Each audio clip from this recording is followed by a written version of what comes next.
Hi, guys. Welcome to tonight's live chat. I'm so sorry that I took so long to sign on. I was literally going over the material for tonight and got a call from a local hospital about a patient who needed to be admitted. So that kept me. And then on top of that, I drove home, which I'm at home now, and I left my camera. So we're going to use my small webcam here in hopes that things look pretty good and sound good. Please let me know, guys, if you can or cannot hear me. I don't want to go through any of this content if you cannot hear me. So I'm going to type into the chat box, can anyone hear me? Or are there any audio issues? Hi, Ronald Zion. I see you. Welcome. Glad to have you in tonight's live chat. Just trying to get some confirmation that you can hear me. Awesome. Fantastic. Well, at least the audio is working this time, right? So sorry, by the way, that you guys have to be this close to me and be in a webcam. I left my camera in the office, but we are here. So let's talk a little bit about this topic. Okay, guys, I want to introduce you to the topic. Then I'm going to go to the chat box. Thank you so much, Don One. Thank you, Bren Parr. Yeah, thank you very much, FJ. I appreciate that. Thank you so much. Let me introduce this topic to you. Then I'm going to go to the chat box, welcome you, see what you guys are saying, answer some questions. Okay. So the topic tonight is on mind control. And what gets me when I have to converse on this issue, or I have to talk to a client when it comes to mind control, most clients think that I'm referring to some kind of, somebody that's putting thoughts in their mind or somebody that's kind of reading their mind. And while that may be some of it, you'll learn about that tonight, that's not all of it. Sometimes mind control is as simple as somebody sitting next to you and really dominating you just by their very presence. I'm sure you've had situations in the past where you've been sitting, had to sit next to someone, or maybe you're talking to them and you get this vibe that they want you to just be quiet, or they want you to tell the story a certain way, or they want you to get upset, right? Mind control can be that basic, that I'm sensing something from you. You're sitting next to me, or you're talking to me, or you're texting me or emailing me, and I sense something that's in the words. So that's one form of mind control. Sorry, guys, I have my other camera here, and this one's not my YouTube camera. Let me also say, too, that mind control can be very passive aggressive. It can be very hidden. It can be very secretive.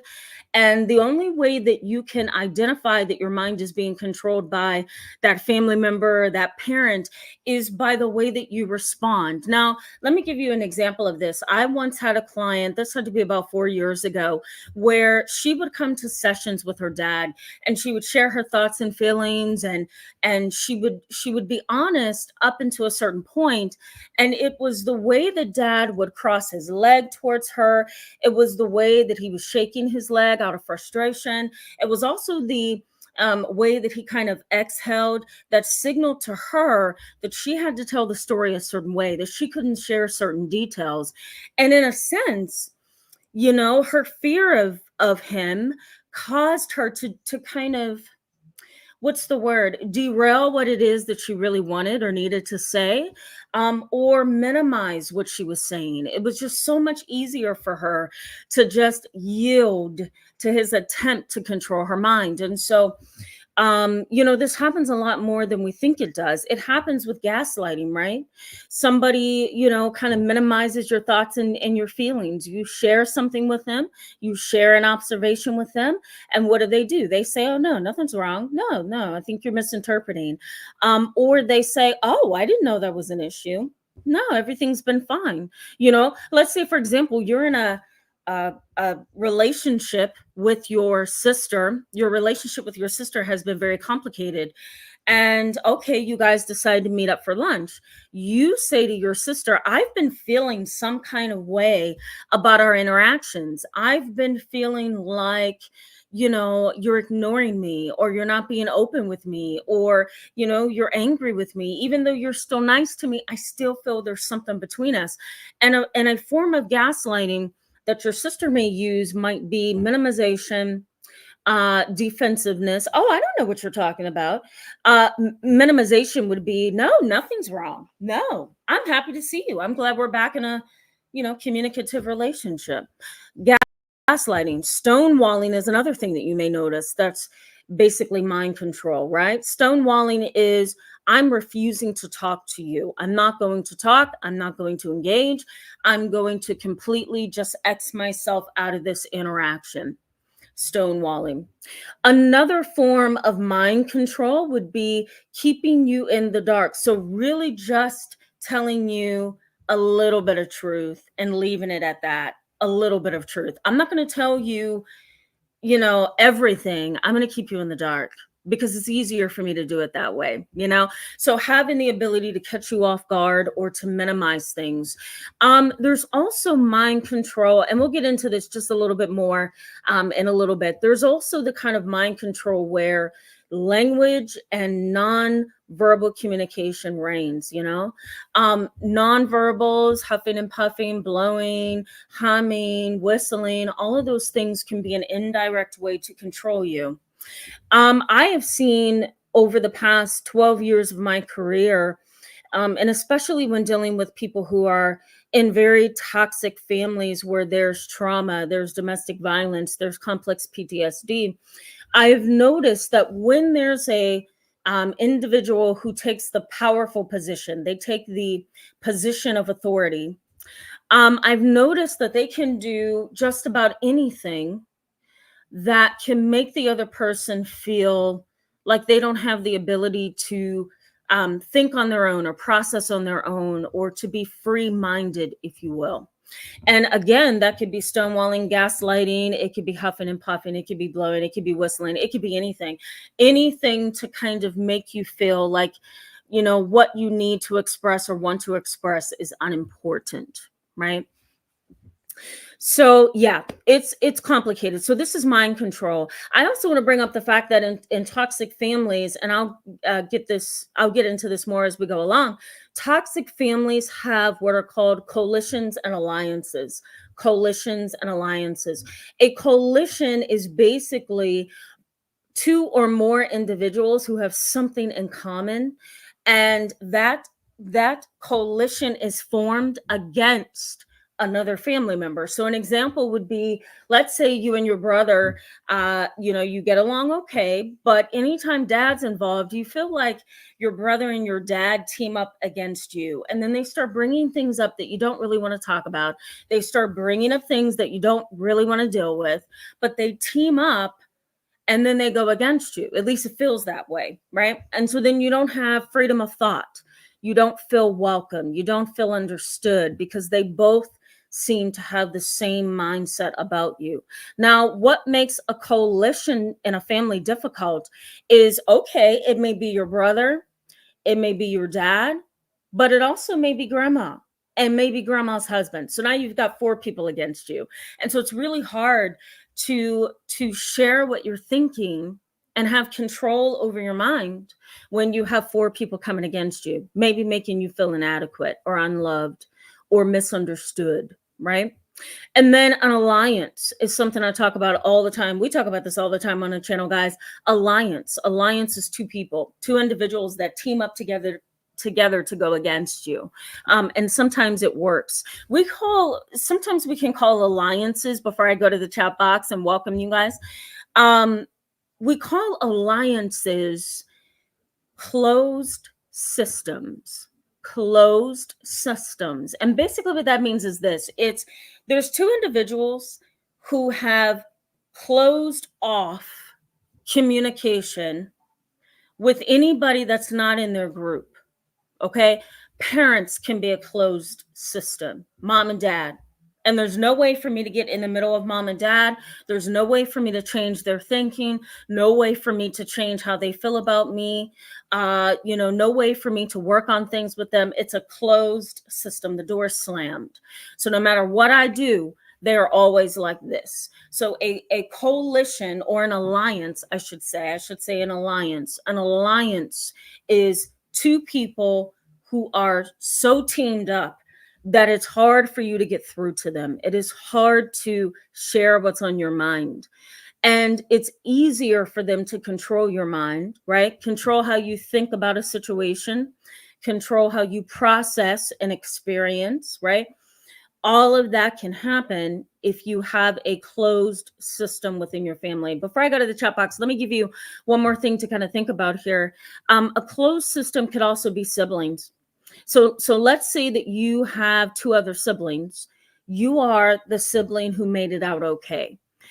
You've made it out though with scrapes and bumps and bruises and burns because you feel your family has misunderstood you, they've hurt you, they've manipulated you, they've triangulated, they've lied, they've deceived.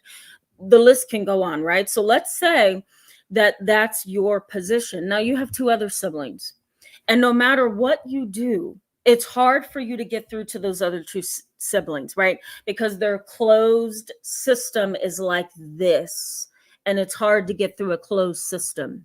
You know, think of a closed system as being a lock on a door. You can kick, you can push, you can whatever to get through the door. You're not going to get in. So sometimes mind control within a family is the result of a closed system. You can't get through to whoever it is in your family, right? So this is our topic for tonight. I want to talk about what's going to happen to you, what you may have noticed in yourself being in a family where there's mind control. You don't have the ability to express yourself, to feel any way you want to feel, to describe things the way you remember them. You also may feel like you don't have the ability to perceive reality correctly. When you're in a family where there's mind control, the family unit, the dynamic wants all of the control, and that means your individuality has to go. You're not going to be allowed to think the way you want to think, to perceive things the way you want to perceive them or the way that they are, because the family has learned how to skew your perception of reality, and they do it in nonverbal and verbal ways. Okay, let me go to the chat box, guys, and see what you guys are saying. And then definitely going to go back to the content because we're going to talk about what these individuals intend to do, how they behave, right? Because you need to know Aunt Susu over there was acting way out of character, and here's the reason why. You know, you need to know that. And so I think it's important that I zone in on that, and then I'm going to tell you what it is that you likely will or have already experienced. Okay, bear with me, guys. Tonight's a rough night. I'm going to tell you, it was a rough day at work. Left my camera, which is why I'm using my webcam tonight. I left my camera in the office. And had a clinical crisis. So bear with me, okay, guys? We're gonna get there. James McDonald, hello. Welcome to the live chat. Glad to have you tonight. Says, hi, Tamara. My first time joining your live. Hope you are well. Thank you so much. Glad to have you. I love new people. It's wonderful. I love seeing new people on the channel. Sun and Sunflowers, hello. Welcome. Glad to have you in tonight's live chat. Yeah, thank you so much for welcoming the new ones. I love that. Yeah, oh my. Longevity rituals. Thank you for that. Hello and welcome. Thank you for sharing that. You're definitely not the only one that can attest to that. I had a client today who was feeling the very same way. So we're going to get to that in a little bit here. I think this chat is proper and in place for you. That's for sure. Cam, hello, welcome. Glad to have you tonight. Says, hey, y'all. Looking forward to this. Thank you, Tamara. You're welcome. You're welcome. I just wish I had my normal camera. I feel like I feel off, like I'm missing something. Dawn One, hello. Welcome. Glad to have you in tonight's live chat. Deb, I haven't seen you in a while. Glad to see you. Welcome, welcome. Thank you so much. Yes, we're getting better. The traumatic brain injury is getting better. It's a work in progress, you know? When you have a neurological condition, you go forward, backwards, forward, backwards. That's how it feels to me. Thank you for asking, and thank you for saying that. Vonna Webb, hello, welcome. Glad to have you tonight. I also see Betsy. Welcome, welcome. I see Nancy as well. Welcome. I am looking for comments. Thank you, Vonna Webb. I really appreciate you for that. Thank you. Eclone Jitto 99, hello, welcome, says this definitely will be a good one. All of your lives are always good. Thank you so much. Hope I can make it. If not, stay blessed, everyone. Yeah, thank you so much for that. I had to reschedule this, that's for sure. Annie Walker, welcome. I hope you're having a wonderful Friday. I was going to say something else. I hope you're having a wonderful Friday. Welcome, welcome. I am looking for comments. Andrea, I think it's Adrian Paul. Hopefully I'm saying that correctly. Welcome, says my mom passed in April. Oh my, I'm so sorry to hear that. Let me just comment on this briefly. Mind control, let me just add this before I read the rest of your comment. Mind control seems to also happen when a family member has passed. Over the past year or two, I've gotten a lot of trauma cases where clients have come in and said, I can't do this anymore. My family's trying to control every ounce of who I am. You know, my uncle passed, my dad passed, my aunt passed, my sister passed. I even had a client whose brother passed away. And it's like things get so intense at that moment of vulnerability. There's executorship issues, or whoever the executor of an estate is, if there's an estate. There's people who have taken power of attorney who after the person has passed away, the person may still believe they have power of attorney. There's a lot of lawyers involved and burial things involved, and it's just a lot of chaos. And so over the past 2 years, I've gotten a lot of cases about this, and mind control happens in these situations as well. You know, you have deceit, lying, pathological lying, you have manipulation that goes on, triangulation that goes on. The list just continues. So I'm sorry if you are dealing with that. It's horrible. It's horrible. And Adrian Paul goes on to say she was stubbornly mean to the end. Yeah. She finally apologized for not being a good mother, but my father beat her like a man. Oh my God. I wish she would have healed. Hurt people hurt people. Yeah. Healed, hurt people hurt. Yes, absolutely. Very much agree with that. Very much agree with that. HSR 1986. Hello. Welcome. Welcome. Ronald Zion has a good question. He says, can another trait of mind control be peeping on your social media profile, yet deny that there's a relationship problem when you address it? 100%. That's a great question, Ronald Zion. Yes, right. It's mind control in two ways. So if somebody's kind of stalking you on social media, and you could see that they're liking things or check marking things or hearting things. I don't know. I'm not a big social media person except for YouTube. Whatever it is, you know, let's say you don't get along with that individual. So how can they control your mind, or at least control you a little bit? Well, you don't get along with your cousin. They go onto your social media and start reading or looking at all of your social media posts, and may like them or check them or click the thumbs up button or click subscribe, only to later unsubscribe. Okay. Or maybe not unsubscribe later, but they check your things, heart them, like them, with the purpose or intent of making you feel uncomfortable, right? Because if you're not getting along with a person and they're on your social media and they're liking everything or checking things, you know, that's going to cause you to feel uncomfortable, right? So yeah, that can be mind control for sure, because you're going to walk away from that and say, why are they on my social media? And then boom, they've got you. Your mind has already gone down a whole twisty road at that point. Now, if there's a relationship problem and you try to address it and they minimize it, that would be considered a form of gaslighting, right? You say, here's the problem. They say, that's not a problem. You know, you say, here's when the problem started. They say, no, it's not. The problem started back then. So any way you try to address the subject, they may minimize, deflect, or scoff. So very, very good question. Team Mac, I don't know if I welcomed you. Welcome. Glad to have you in tonight's live chat. L. Siak, I hope I said that correctly. Sisak, L. Sisak, hello and welcome. Glad to have you in tonight's live chat. Says, my toxic mother lives as if she is a different person than my mother. Excuse me. If you don't go along with it, you're dead to her. Absolutely. Yep, that's a common dynamic. This is how she lives, and her this is how she lives with herself for the abuse that happened. Oh,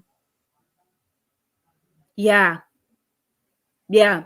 It's almost like a coalition, which is what I talked about earlier. It's almost like a coalition where, you have to go along to get along. You have to have the same mindset to be two, to be one and the same, right? To be connected, to be in a relationship, to be a friend to the person. You have to think like them. And if you don't think like them, the process of manipulation starts, because then they start twisting your mind a little at a time. I once had a client when I first started as a therapist. I was working in a psychiatric hospital for adults. And I did a group therapy session for the first time. It was horrible. And I had at least 8 people in the group. It was a closed group, meaning that the 8 people were the only ones that could come into that group. And it was a group about managing families with schizophrenia. So the 8 individuals had psychotic disorders or had schizophrenia. They were delusional. They were seeing and hearing things that wasn't really happening in their environment. And I remember one client saying to me, I can't have a relationship with my dad unless I go along with his perception of our reality growing up. So she felt she was terribly abused, physically, emotionally, psychologically, by her father, which is kind of what triggered the psychosis. And I remember her telling me clear as day in our group session, she says, I can't have a relationship with my dad unless I think of and perceive reality in the ways that he does. And so I said, you know what, let's do some family sessions. So I brought dad in. The only way that he could change her mind, because she got to a certain place where she said, you know what, he's right. I really wasn't abused. I really wasn't. I don't know why I thought I was abused. That's what she said. The only way that he was able to change her thinking is one baby step at a time. One session would happen, he would fight her on her thoughts and perceptions. Another session would happen, he would fight her some more in her thoughts and perception. Then he started visiting her outside of therapy, and he would try to change her mind. And little by little, he changed and molded and shaped her mind enough for her to come to me and say, I don't know why I thought I was abused. It was just my dad really trying to make sure that I was okay. He was parenting me. And boom, he had mind control. He just, little at a time, like clay, molded her mind into what he wanted it to be. I'm actually going to go back to the content on this one, because I think it's important that we talk about what these people and what do these family members intend to do with this mind control. And this is not just specific, guys, to family. This can happen in any situation, right?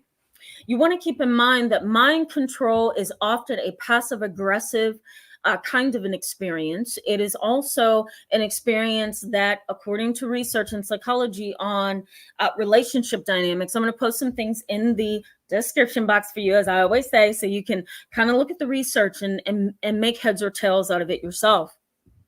But some of the research has suggested that anytime somebody wants control over your mind, whoever it is, they change you a little at a time.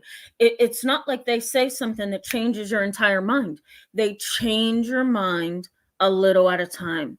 And they use a series of tactics to do it. An example of this would be a histrionic personality. So in the category of personality disorders, there's histrionic personality disorder, where an individual is tagged as theatrical, loud, overly emotional, very, very escalated when they do not need to be. They respond in a way that feels like they are panicking, and we're not talking just breathing heavily and feeling like you're losing control. We're talking something very small, right? A misunderstanding, a miscommunication, a disagreement, and it turns into this big explosion. It can turn into threats of suicide. It can turn into saying, I never want to talk to you ever again. Don't contact me. It can turn into the police being called to your home because of things being heard by the neighbors. Individuals with histrionic personality or personality disorder, they tend to get very emotional, and life erupts when they get upset. So research on this topic highlights the way that some individuals control and attempt to shape your mind is through histrionics. They become very theatrical. They become very overreactive. And it's so overwhelming that you either do whatever you can to escape, or you completely collapse and say, you know what? However you want to see this situation, go right on ahead. However you want to see it, however you want to perceive it, whatever you think about it, it's everything that you say it is, right? So the person either escapes or they completely shut down. Another thing that these kind of individuals attempt to do, and especially within a toxic family dynamic, is blame and deflect. They blame and deflect. The only way they can control your mind is by making you feel like you're incorrect, you've misperceived something, that you are misinterpreting something, that you are confused about something, that you are sometimes a pathological liar. They will tag you with that as well. They will blame and blame and blame, knowing in the back of their mind they are the problem themselves. But the only way that they know how to bend and shape the way that you experience reality is by tagging you with a label, which in a way kind of skews your own perception sometimes, right? I know you guys have experienced this within your family where, let's say, for example, your mom, I'm going to give you an example that you maybe can relate to. Let's say your mom is just emotional and nothing you say to her can ever be a peaceful thing because she erupts in so much emotion and anger and slams things and calls everybody in the whole family to complain about something that's really, really small. So let's say you have a mother like that. It's going to be really difficult for you to say, Mom, you have a problem, you need therapy, or Mom, that's not what I meant to say, we're going to figure this out. Mom is not going to take accountability for anything. Mom is going to blame. Shift the blame and deflect. Shift the blame and deflect. And for the most part, these are individuals who are extraordinarily controlling. They have to have control over your mind. And if it looks like you're seeing things differently than them, that's when they erupt in anger. That's when they start the blame process. And that's when they start deflecting. They want control. And if they can't have control over you and the way that you think and think of and perceive reality, then they're going to blame you, blame other people maybe, and deflect. That's the only way that they know how to operate in their environment. Also too, and I've seen this in my clinical practice, and I've also seen it in some of the research I've looked at. Most of these individuals within a family dynamic, they tend to take on the role of the mistreated. That's the only way that they can bend their story where they want it. They kind of tag themselves the victim, and they make everybody else the responsible party but themselves. If they take responsibility for themselves, they're doing something that they are incapable of, which is taking the blame, taking responsibility. So what do? They shift things, they blame, deflect, and then they attempt to appear like they are the victim. This is how they operate. It's just who they are. They also build walls of imprisonment all around you, right? You're not allowed to think freely. You're not allowed to say A, B, and C happened because they don't want your story to go that way. It's kind of like having a sibling who has physically abused you as you were growing up, just constantly hitting you and pushing you and just, being very mean physically to you. Let's say you've grown up, you've become an adult who remembers a very cruel, mean sibling, and let's say that's your story. that you have told a lot of people. My brother has been physically abusive to me. Your mom, for example, or dad, not wanting the story to go that way, may try to cause you to second guess yourself, build walls all around you in a way that makes you feel like you can't share what the truth is. Sometimes that can be a financial wall, right? Maybe it could be a threat. Emotional extortion. That's a good way to put that. It could be something like, I'm not going to pay your rent. I'm not going to continue to pay your rent or your mortgage if you continue to talk about your brother that way. What are your options in that situation? Your options is to drop out, right? You say, never mind, I'm going to just stop talking about it, and some people fold under that. They can't handle the pressure. Another example of emotional extortion or mind control could be, I'm happy to watch your kids, but I'm not going to continue to watch your kids if you're going to talk about your brother that way, right? Even though it may be the truth, maybe your parents don't want it to be your truth, right? So they build walls of imprisonment all around you. And lastly, in this category, they provide, maybe I should say it this way instead of provide, they kind of create a feeling of helplessness within you. You have your reality looking the way that it is. You're living according to the truth. You feel like your family mistreats you, like you're not respected or valued. The last thing you need is for somebody else to come along, family members or friends or whoever, and say that it didn't happen the way that you think it happened, or you're over exaggerating, right? Or you're not telling the truth. You may even be tagged the pathological liar in your family, right? And so that creates a sense of helplessness. It's like, which way do I go for help? Can I go over here, over there? What do I do? Nobody takes me seriously.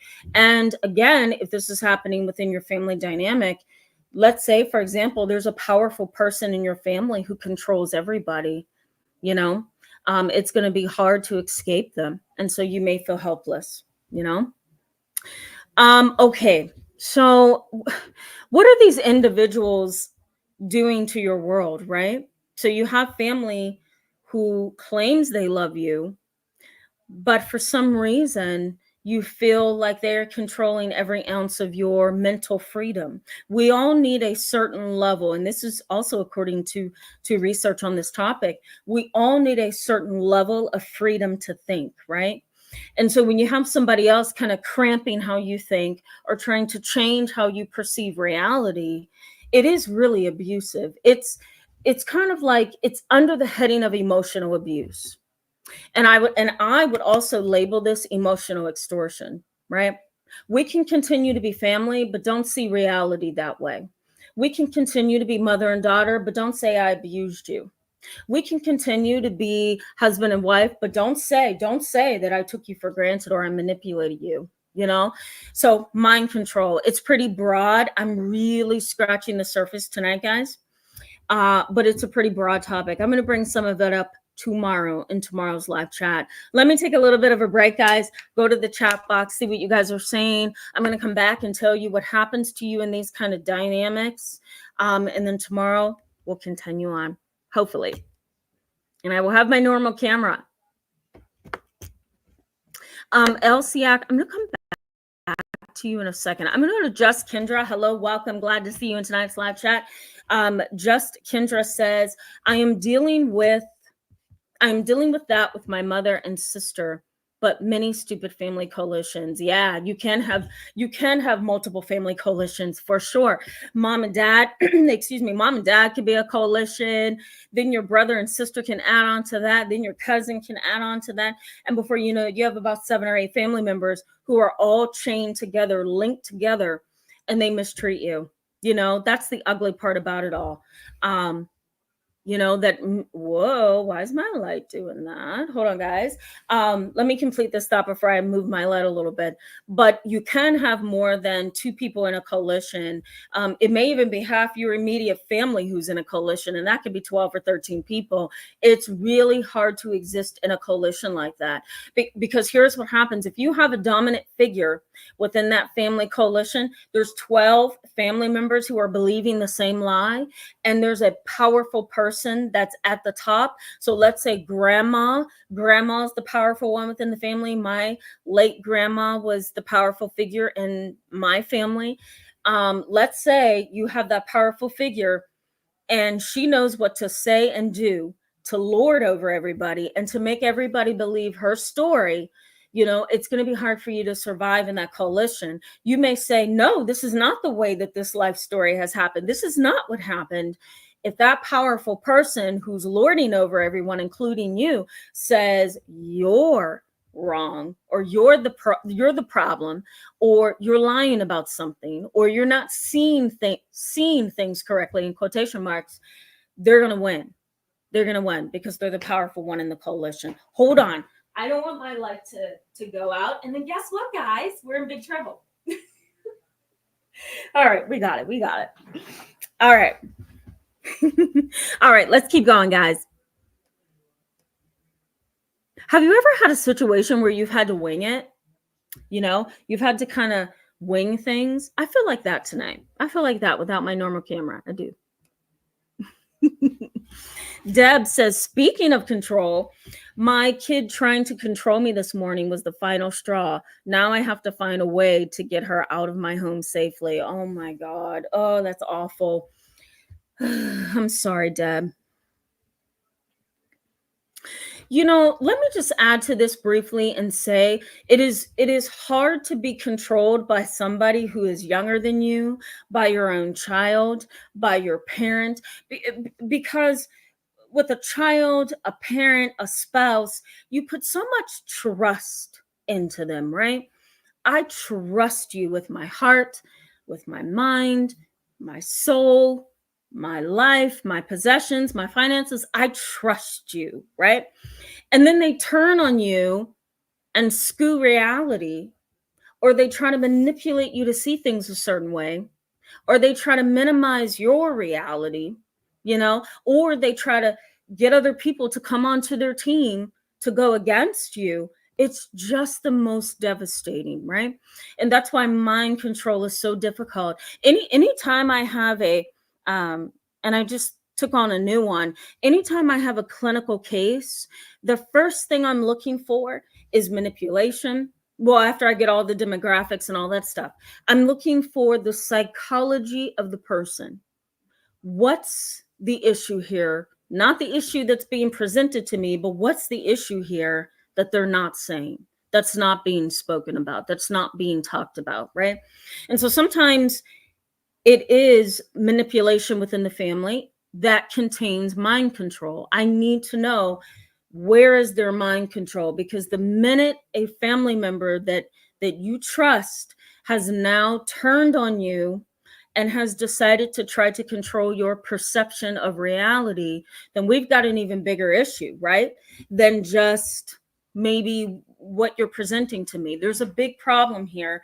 Anytime a family member tries to control your mind, it's either a battle of the wits, it's either a battle of power, class, education, whatever. It's an ugly battle, and it can really catch you off guard. It can also make you a victim for a very, very long time. Think of families where there's sexual abuse, where, let's say, for example, the dad is violating his daughter. He has to have mind control. He has to have control over her mind in order to continue to abuse her. It's when she can step outside of that mind control that she finally gains that power, And so this is a real chess match. It's a real chess match, if you will. It's very, very important to figure out. Once you recognize, and then I'm going to go back to the next comment. Once you recognize that your mind is being controlled in some form, whether it's passive aggressive, passive, or just straight in your face, either to build some boundaries or leave. Build some boundaries or completely walk away. James McDonald says, yes, this sounds like my family to a T. I'm so glad I cut them all out of my life in 2020. Since then, I have had the opportunity to heal my childhood wounds and not look back. Yeah, that's wonderful, James. I'm sorry that you had to cut them out, right? We're going to talk about emotional and literal cutoffs tomorrow, because I think a lot of you have experience going no contact. There's psychology to that dynamic as well. So we'll talk about that tomorrow. But I'm sorry that it has to get to that place where you say, you know what, I have to cut you off because we're not communicating. We can't communicate. Our values are different. Our thoughts are different. Our perception of reality is different. We have to split. We have to part ways. It's not going to work.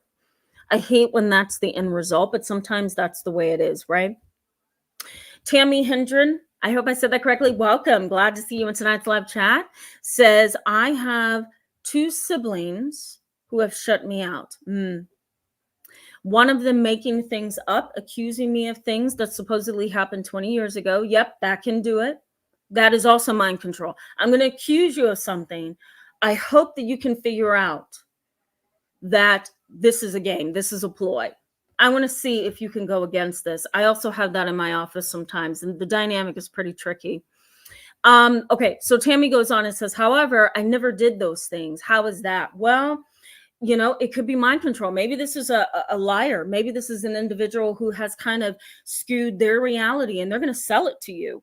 And the mind control piece of this is you either go along with her story or she's going to be upset with you. She's going to minimize you or totally kick you out of her life, for lack of a clinical term. So, I mean, that could be the mind game in and of itself right there.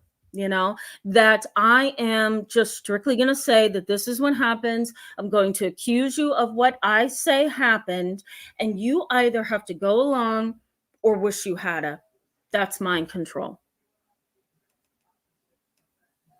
It's trying to change the reality that you see. That's really what this topic is about. Tears ran dry. Oh my goodness, that's a very interesting screen name. Welcome. Glad to have you in tonight's live chat. Tears ran dry says, I have a cousin whose parents have passed and her siblings have sided against her. Yep. Spreading rumors and taking her piece. She was assaulted by a SIL. I don't know what that is. I have to Google that, I guess. How can I be supportive? That's a really good question. I would definitely have to have more details before I could give you any kind of suggestion on that. I don't even know where I would go with that. I'm sorry. I definitely need more information.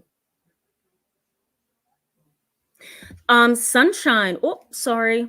Let me go to Deb, then I'll go to Sunshine. Deb says, being controlling has always been an issue. And I know it comes from a place of needing to feel safe, but not okay. Yeah, I totally agree. It is difficult. Sunshine, welcome. Glad to have you tonight and welcome to the channel. Glad to have you. Yeah, Dawn One says, we all tell a story that they don't want to see. Yes. Let's say you're emerging from a very toxic family dynamic where there's a lot of emotion, there's a lot of manipulation, there's a lot of triangulation, there's a lot of coalitions and alliances and relationships that are like this between certain individuals. Let's say you're emerging from a family like that. No, they don't want you to grow up, develop your own perception of the problem and share that with anyone. You have to bend to the way that they want you to bend, right? I think we all as human beings have a story to tell, but some people literally live out their story, but in a very detrimental way. And sometimes they rearrange what has happened, when it happened, on what day, the impact, the intensity. They just rearrange the whole story and then they sell it to you and hope that you believe it. And the way that they bend your mind again is a little bit at a time. I'll give you a little bit of the way I see it. Hopefully you'll see it my way. Then, maybe you give them some room to say this happened or that happened. You don't challenge them. They're going to continue to come to you with the way that they see it. Because again, the goal is I need to bend your thinking. So I'm going to do this a little at a time. Sometimes children lie like that. Kids do it a lot. Did you take 2 cookies out of the cookie jar? No, I didn't. I don't know about that because there were 5. Now there's 3. Maybe I took 1. Right? Sorry, I didn't mean to take 1. Then maybe you say, yep, but there's another one missing. So did you take another one? Well, I took a half. And it's just like this slow, incremental, kind of a dynamic. It's a situation where they're gonna bend things the way that they want you to see it. And sometimes it takes one baby step at a time. I hope that makes sense. Crystallizing, hello, welcome. Glad to have you in tonight's live chat. Inbox, no. Knox inbox, hello, welcome. Glad to have you in tonight's live chat. If you survived a sociopathic mom, that's wonderful. Moms who are sociopaths are difficult because they are cold, callous, unemotional, and they tend to be sometimes very emotionally reactive. And that's hard. Neat Hodges, I hope I said that correctly. Welcome. Glad to have you. And thank you so much for that kind comment. I really love that. And I hope that you're having a lovely day as well. Thank you for that. Sean Hammer, hello, welcome. All right, before I go back into the content, I am just looking for comments. I don't want to miss any of you. Whoa, Angela, hello, welcome. Glad to see you tonight. Yeah, I love that. Thank you for mentioning that. Coercive control, 100%. Yeah, we'll talk about it a little bit tomorrow too. Silent Walk, hello, welcome. Glad to have you tonight. Silent Walk says some people are abused so much they don't even know it. Yes, that is the best way to put that. The best way to put that. That is also a part of mind control, right? That if, it's almost like I'm going to abuse you and abuse you and abuse you, and then I'm going to say abuse never happened. Mind control, right? Or I'm going to abuse you so much that it's hard for you to be able to determine what happened, when it happened, right? So yeah, that's so important. So important. I'm glad you mentioned that. Okay. Let's pause here, guys. I'm going to go ahead and give you the rest of the content. Let me also bring up too, before I go back into how this dynamic kind of affects you, how it kind of infringes upon your life. But before we do that, let me also mention, and I meant to mention this in the beginning of the live chat, that you may find you have a parent who wants a lot of mind control, not just your mind, but everybody's mind. They think that if they manipulate, they think that if they use charm and glib, or if they use their attractiveness, and we're talking about a narcissist right now, if you didn't catch it. If they use their charm, their glib, their social skills, their humor, if they show love and build trust with you, whatever, they use all of those things to kind of build an image in your eyes. And it's really hard to believe your reality of being mistreated. It's hard to believe your reality of being abused and harmed or traumatized when that very person who's done all these things to you has tried to sell a different part of who they are. And some people are like that, right, guys? They go into public and they're wonderful. Go home, close the door, they're monsters. And their tactic is mind control. If I can bend and change and mold your thinking like you do clay, then I have won, because I can still be that mean, abusive, ugly person to you, but I'm always going to come back around and make it look like I'm not the problem. Domestic violence is kind of like that. I'm going to beat you and hurt you and abuse you, and then I'm going to tell you I love you. And then I'm going to tell you that I'm always going to be there for you no matter what. I'm going to tell you it was your fault that I got so mad. You shouldn't have said that to me. So, mind control. It's pretty powerful. The first way that these individuals impact you is what we call loss aversion. So you may notice within yourself, having dealt with somebody who is like this, who skews your reality, who changes and remolds your mind, you may notice that in a sense, you have a fear of losing things. You have a fear of abandonment. You have a fear of letting go. This is how hoarding gets started. This is how obsessive compulsive disorder, gets started. This is how a fear of letting go gets started, right? Because you have what's called loss aversion. You could, I don't know, have what's called loss aversion, where you say, you know what, I have this aversive feeling anytime I try to say goodbye to a relationship, anytime I try to say goodbye to someone, even visiting someone and saying goodbye is hard. Moving things out of my home is hard, right? Throwing things in the trash is hard. Really feeling like I need to just cleanse everything in my life, that's hard because I don't want to say goodbye.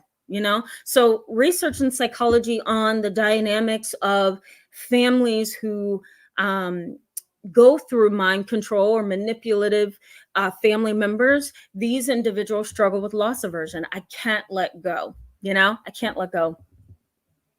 The other thing is that you kind of develop over time, this fear of personal agency. It's like I can't be an individual with a free spirit, with a free will, because I've always had this one individual, could be mom, could be dad, could be a sibling, stepfather, whatever. I've always had this one individual tell me that my reality of the situation is not true, that my perception is off, or that I'm seeing things incorrectly. And so therefore, I don't know how to be independent. I don't know how to trust myself.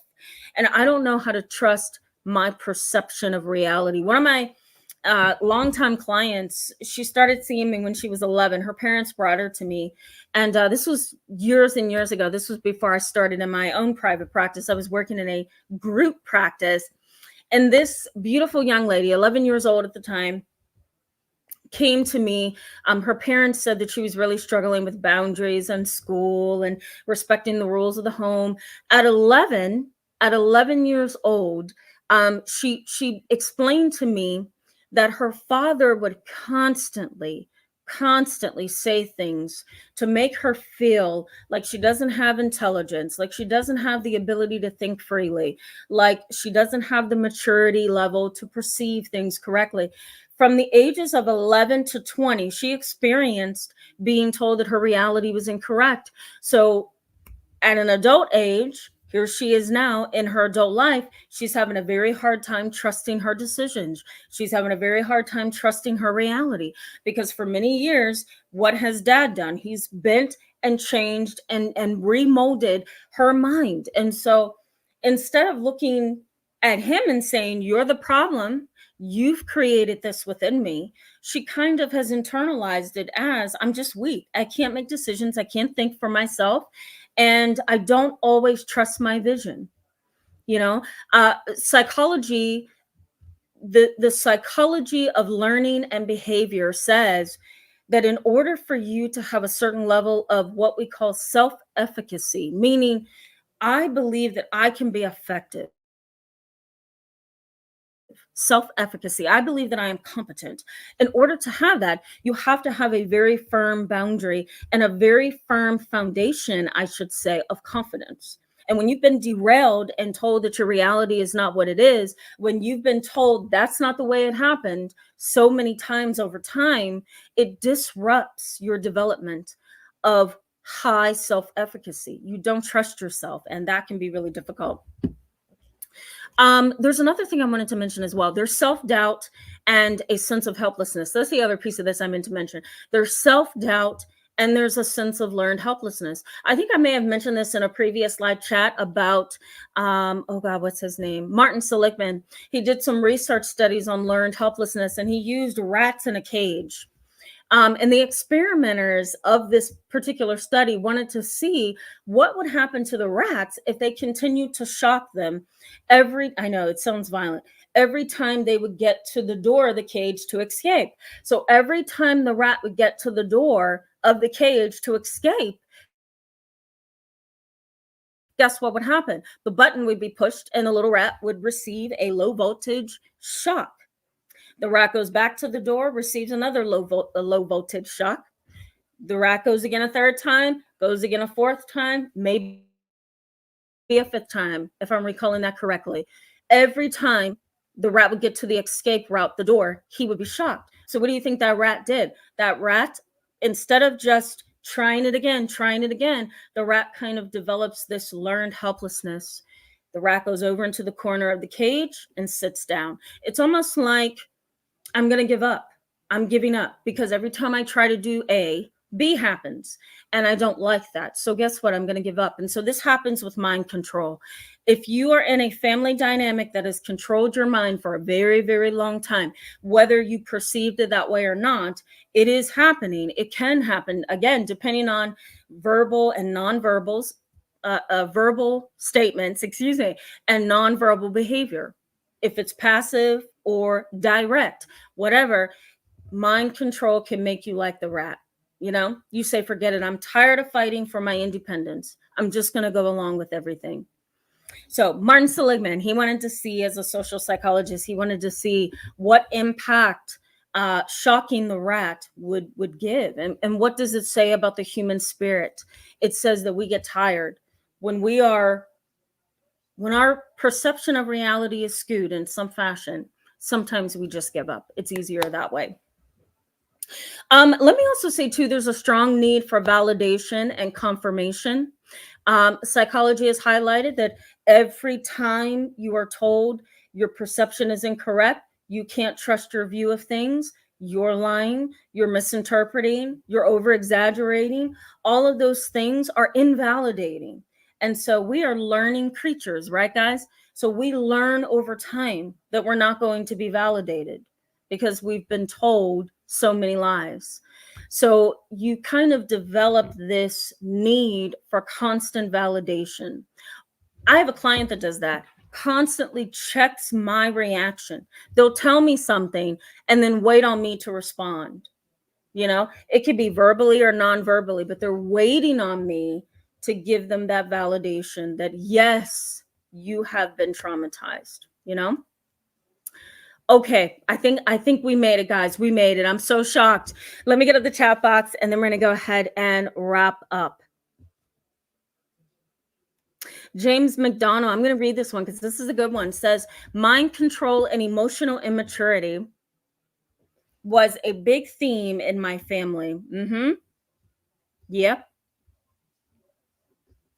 Yes. Let me touch on that for a second. Sometimes emotionally immature parents do use mind control. They do.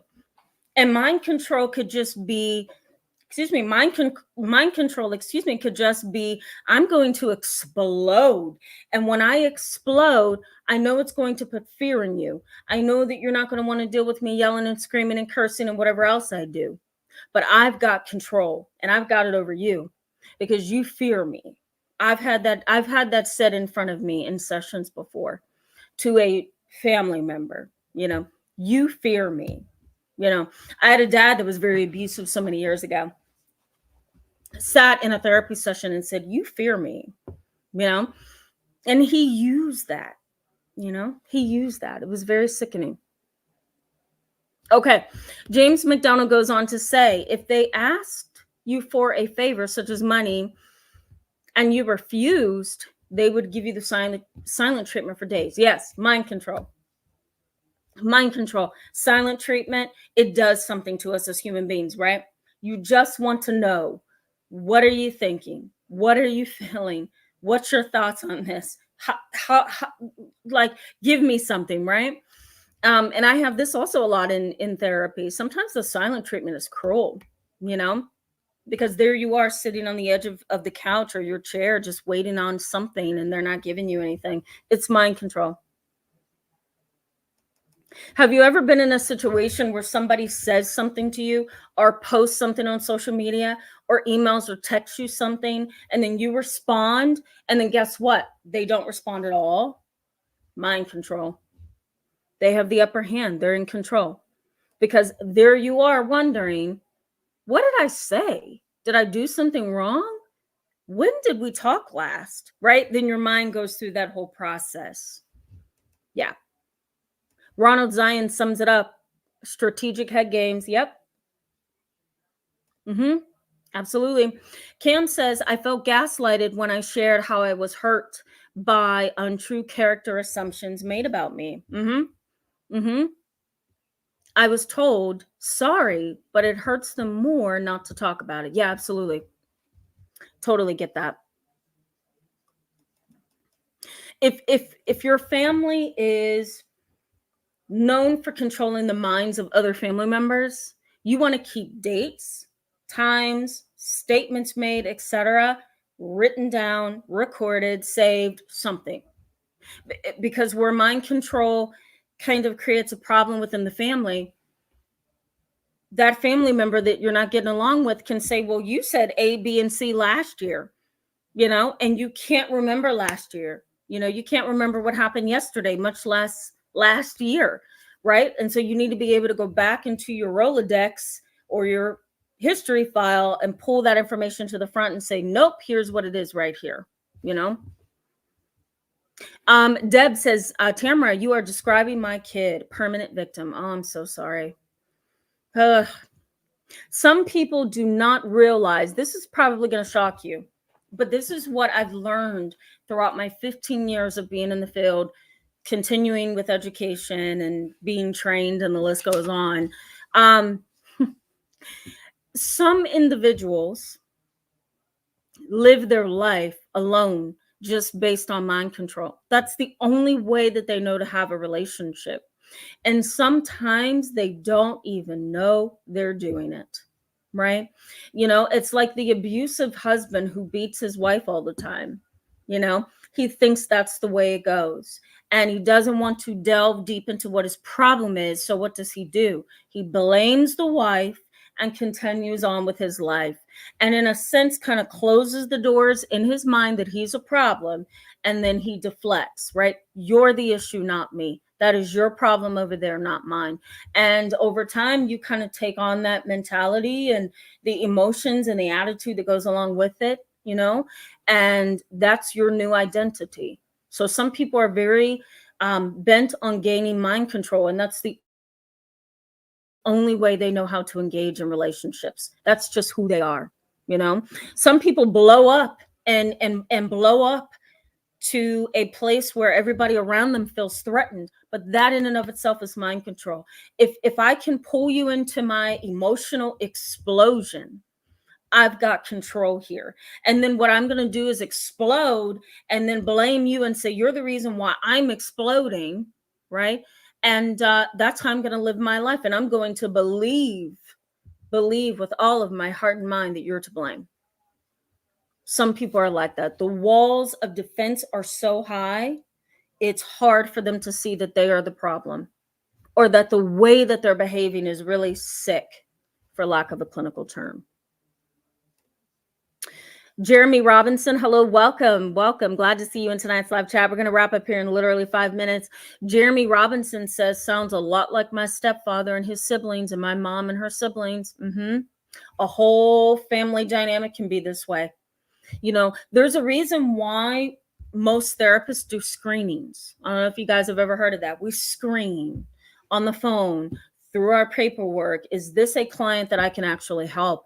And sometimes no, especially when there's about 12 people in a family who mistreat each other and try to control each other's mind. Isn't that something? We're going to talk about that tomorrow as well. HSR 1986 says it's dangerous because they can spin tales that bring legal problems for you. Yes, yes, and yes again. That's an excellent thing to bring up because child custody cases go this way. Child abuse claims goes this way as well. I'm going to go to the police and twist this. I'm going to go to an attorney and twist this. I'm going to go to Child Protective Services and twist this, right? And sometimes it works. It sticks until there's proof that that person is really a liar. Things get skewed with that person. I'm glad you brought that up because that's something that happens so much. Robert Pukey-Ray, I hope I'm saying that correctly. Welcome. Glad to have you in tonight's live chat. Says those walls can be made out of our social circle. Yes, they can. That is so good. Then the rest of family join the reality distortion. Yes. Oh my God. Do you guys want to sit here? Because I can move. Yes, that is so good. And it happens. It happens. Think of a bully, right? A high school bully, a middle school, elementary school bully. What do? They go to the popular girls. They go to the mean girls. They go to the friends that they know are going to back them up and think like them and behave like them and interact like them. And so what do? They run over to that social circle, they cause problems, and then they get together and go after someone, and bully someone. So you're right, those walls can be made out of a social circle. That's so very good. And I love the phrase here, reality distortion. That's exactly what it is. What do you do when your father distorts reality? We rely on our parents. I am almost 40 years old, okay? I'm very independent, very self motivated, but if there are certain things in life, just being a humble human being that doesn't know everything, there are certain things where I feel like I need my mom to help me figure this out. If I had to look at my mom, knowing that she blows things out of proportion, exaggerates things, creates a problem, is very theatrical, very reactive, and doesn't seem to keep reality in its purple perception or place, I would have a very, very hard time going to her for anything. It would be the most difficult thing ever. And I have someone that I've treated for many years that is dealing with that same situation, and it is very depressing to him. And that's because there's no person that he can look up to, right? Because we do look up to our elders, we look to our parents as our elders. There's nobody that he can look up to and say, can you help me understand this? Can you help me pull this apart so that we don't have a reality distortion? And when that parent or person you look up to distorts reality, it can take you through a lot, right? Because it's going to cause years and years of not only second guessing yourself, but everything all around you. Dragonman Sasson, hello. Glad to have you. Haven't seen you in a while. Welcome, welcome. We're going to wrap up in just a little bit here. Lioness of Gala. I probably messed that up. Welcome. Glad to have you, though. Forgive me. Rita Jabril, hello and welcome, says, yes, they don't want to hear their mistakes. No, they don't. They don't want to hear the mistakes, and they don't want to be wrong. They don't want to be wrong. These are the kind of individuals who make mistakes and then they say, I'm so sick of dealing with you. I'm so sick of dealing with your lies. I'm so sick of hold on, guys. I'm hearing bells again. It's my phone. I promise you. It's literally my phone. The other day, I'm like, I hear bells. And one of my clients, she was like, there's no bells. Well, there are today. Where was I? That sometimes, excuse me, guys, let me get back on track. Sometimes there's an individual who would say, I'm so sick of dealing with you. I'm so sick of dealing with your lies. That's not always the case. The reality is I'm sick of the truth, and I would like you to see it my way. That's sometimes how that really goes. ARW, hello and welcome. I'm going to wrap up here in just a second. Says, welcome, by the way, says, if people accepted and honored the truth, the world would be a better place. Very much agree. It's hard. That's easier said than done, right? Some people live a lie. They perceive a lie because it's easier. It's just easier. Thank you so much, Anderson PJ. I appreciate that. Welcome, by the way. Glad to have you tonight. Thank you so much, Brimpar. I really appreciate you. Thank you. That's so wonderful. All right, guys, I'm just going to scroll through and say hello to you. Deborah Penna, hello, welcome. Yeah, sounds like you have an experience with this, huh? Just scrolling for quick questions, comments.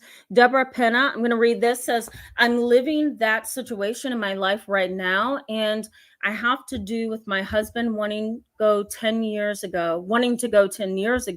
I filed separation, and my dad told me, if you divorce your husband, I'm going to disown you. I think that's really a lot, and I'm so sorry.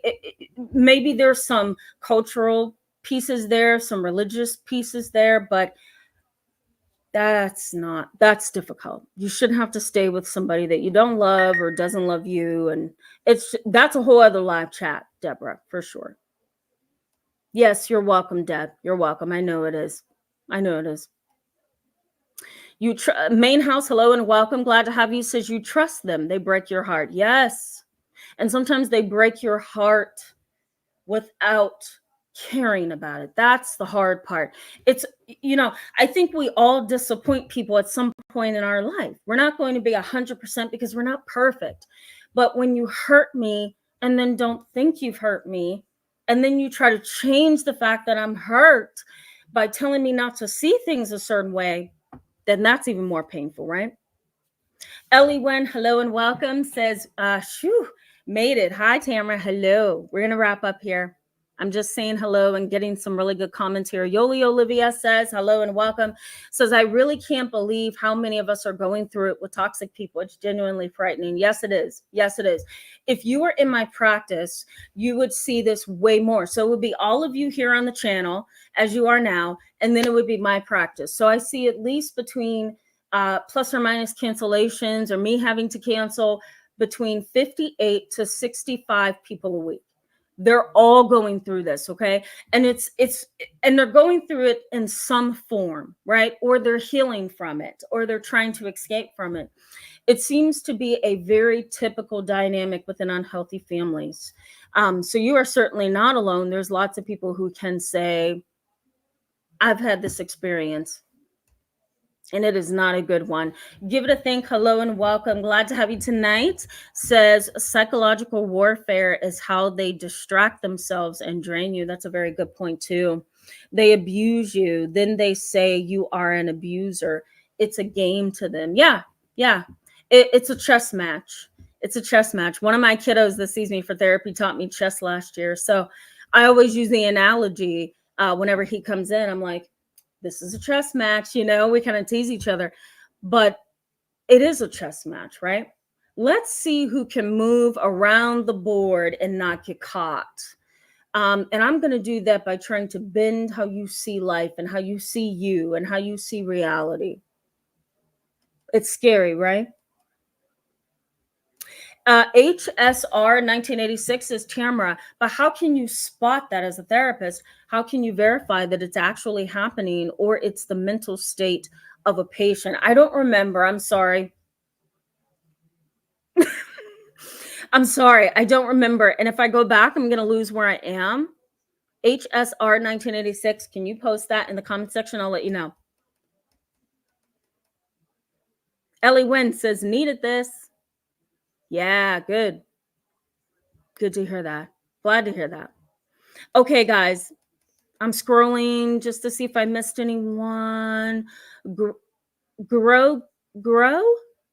Hello, welcome. Glad to have you in tonight's live chat. Says never stay in victim mentality. Never victimize yourself. Very much agree.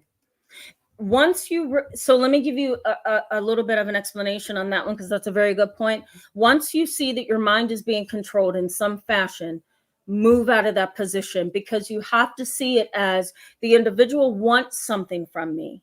They either want sympathy. They either want my vulnerability and weakness for some reason. They either want to change reality, or they want to change how I view life so they can manipulate me, whatever it is. Once you identify that this person is trying to take control of my mind, then that's where you need to make that conscious decision and effort to get out of that position. I hate to say it, but sociopaths, narcissists, and abusers often use mind control in that way. They often use mind control. They try to block your ability to see that they are wrong, and they do it in a very sneaky way.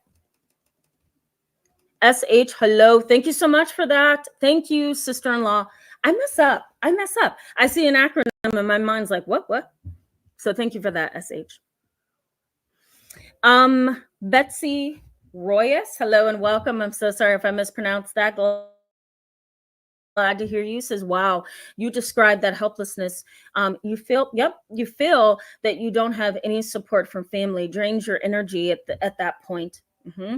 At the point you believe that you can't get out of that prison. Yeah, it does. It drains the life out of you. How can I cope? Or how can I escape? Ooh. Let's save that one for tomorrow. That's such a good question. I'm going to talk about that tomorrow. Branner, hello, welcome. Glad to have you. Says, from generation to generation. Yep, it is a generational issue for sure. Yep. Grandpa was a controller. Grandma was a controller. My brother is not a controller. My cousin's a controller, right? It does. It goes on for many generations. Yeah, you're welcome. Absolutely. Yep. Here's a new person. Kate Khaleesi Dyer. Hello, welcome. Glad to have you in tonight's live chat. I apologize for that. Glad to have you tonight. Yeah. There's a lot of narc survivors on the channel, that's for sure. Okay, guys. I'm going to sign off. Let's pause here. I'm looking forward to seeing you tomorrow with my real camera. And I hope tomorrow's live chat will be just as helpful as tonight. Thank you for being on here with me and for jumping on. I hope this was helpful. In the meantime, I'm going to go ahead and put some things in the description box for you. I look forward to seeing you tomorrow night. For those of you I couldn't get to, I'm sorry. I really do. I want to get to everybody, but it's just not always possible. I'm going to put this up here for a second. I don't know who you're calling a lioness, but let me just say, if it's me, thank you so much. I love lions. The number one thing I want to do before I pass away is see a lion in person. So thank you for that one. All right, guys, I will see you soon. Love you so much. Have a good night. Bye-bye.